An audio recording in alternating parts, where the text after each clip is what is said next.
और then Shanghorn calculus, genitourinary matters, spinal apparatus. ये भी genitourinary spinal apparatus है, कहते bear paw sign कहते हैं, ठीक है, bear paw sign.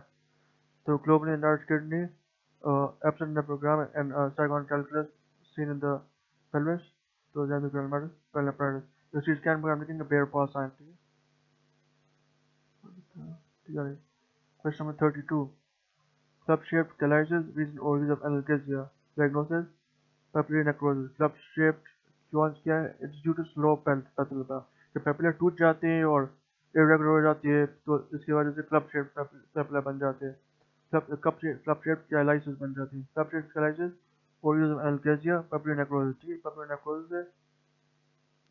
ये club-shaped calluses किस तरह बन गए? ठीक है, बीच में जो papilla होता है ये हट जाते हैं तो club-shaped calluses बन जाती है. अच्छा ठीक है.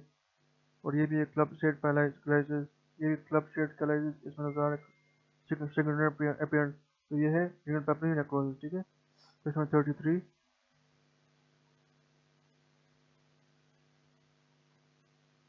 Which sign helps differentiate between a prebolith and a ureteric calculi?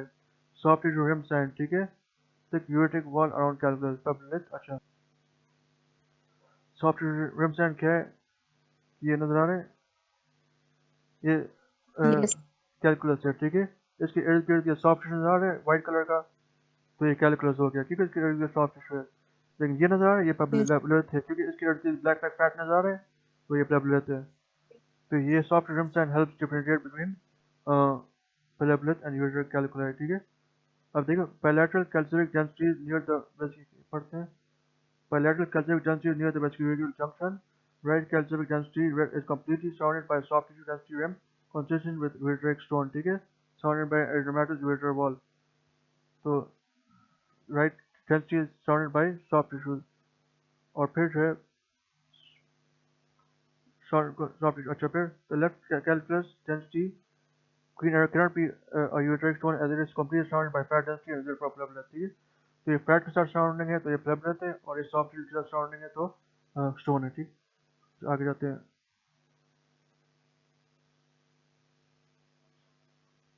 Question number 34. Obstetric ultrasound shows small placenta related to the gestational age. Possible cause preeclampsia, ठीक है. बस इन सब ऑप्शन में सबसे सेंस बन रहा है preeclampsia का, IUGR small for gestation age का.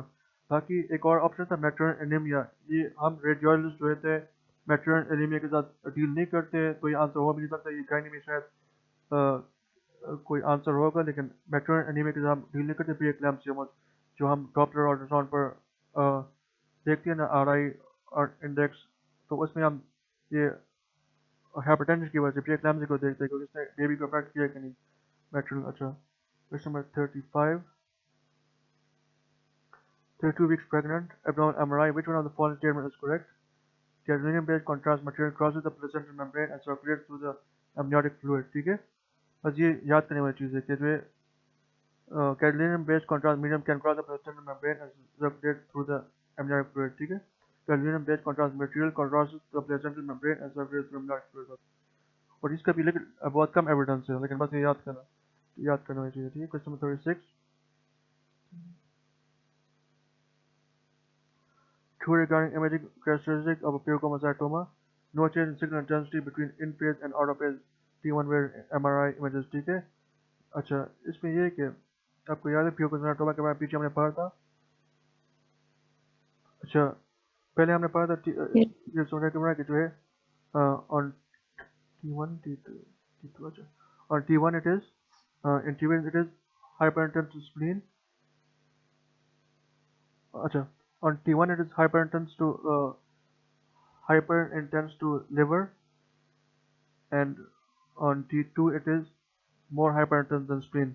इधर कुछ हमने पढ़ा था, ठीक है. On T1 it is hyperintense to spleen to liver, and on T2 it is more hyperintense than spleen, ठीक है. इस जगह हमने मास्टर पास में पढ़ा था, वो दोबारा देखेंगे. लेकिन फिर ये कि दूसरी बात ये कि जो most change in signal intensity between in-phase and out-of-phase T1 where images. अच्छा, इसमें फैट्स भी नहीं होते, ठीक है. हाई वास्कुलर ट्यूमर होता है pheochromocytoma, ठीक है. इस पे अगर इन phase and out of phase T1 page edit करो तो उसमें कोई सिग्नल चेंज नहीं होगा, ठीक है, क्योंकि इसमें कोई पैटर्न नहीं होते, इतनी पेज में पैटर्न नहीं होती, तो जो कि हमें शॉर्ट में जो होते हैं no change in signal intensity between in phase and out of phase T1 ठीक है। ये मास्टर पास मैंने एक दफ़ा पढ़ा था कि जो है इट इज़ हाई रिवास्कुलर ट्यूमर, और जो है और T1 it is more high signal than liver, and on T2 it is shows higher signal than spleen, ठीक है।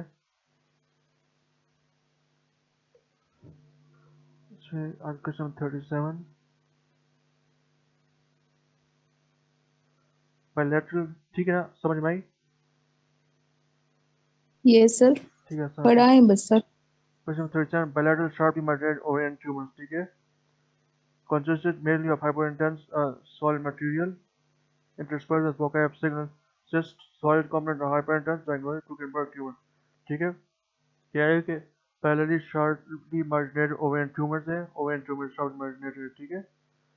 They consist mainly of hyperintense solid material,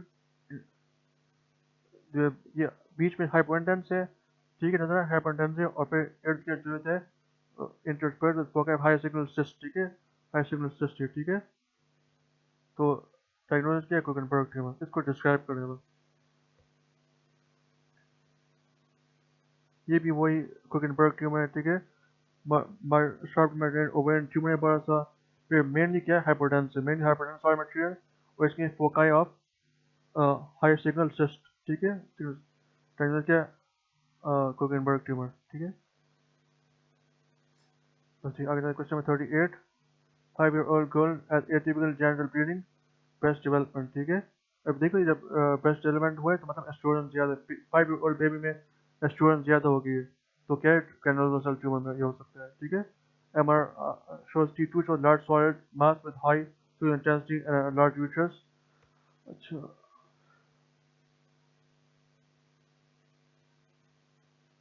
ठीक, तो MRI shows T2 large solid mass with high signal intensity and enlarged uterus with thick endometrium. Aside is also present. T1 shows homogeneous tumor enhancement, diagnosis granulosa cell tumor। बस ये diagnosis बंदे से पता चल रहा है कि 5-year-old girl with atypical genital bleeding, तो मतलब एस्ट्रोजन ज्यादा हुआ है, तो डायग्नोसिस granulosa cell tumor, बस ठीक है। आगे जाते हैं,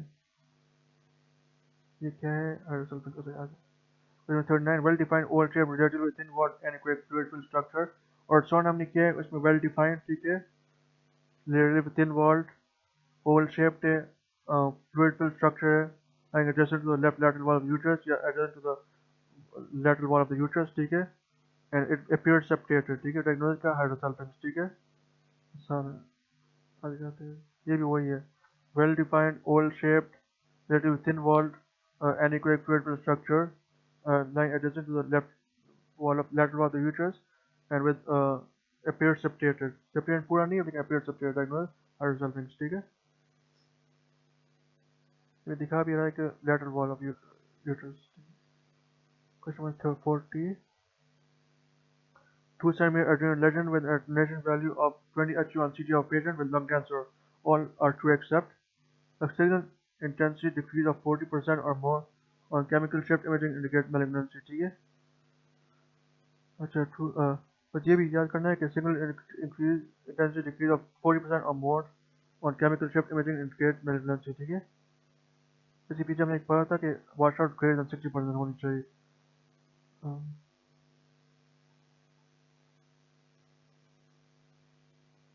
then complete washout not greater than 60%, complete washout होना चाहिए, सॉरी होना चाहिए। अच्छा, फिर ये है कि ये भी याद करना है कि signal intensity decrease of 40% or more on chemical shift imaging indicates malignancy adrenal lesion में। इसके अपनी क्राइटेरिया एड्रेनल लेजन के, एक तो साइज अपनी है और फिर वॉशआउट में भी अपनी क्राइटेरिया है, ठीक है।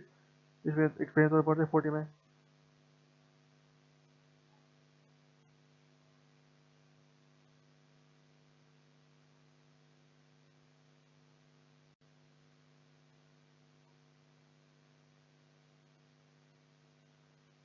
the signal intensity decrease of less than 20% is usually indicative of malignancy and adrenal lesion। और क्या क्या अनलाइक ये डिक्रीज ऑफ 40% और मोर इंडिकेट, ये गलत है। अच्छा, एक मिनट, ये क्या था, तो एटलीस्ट 20% होनी चाहिए। देखो, signal intensity decrease of less than 20% usually indicate of malignancy, और ये क्या है decrease of 40%, तो ये गलत है.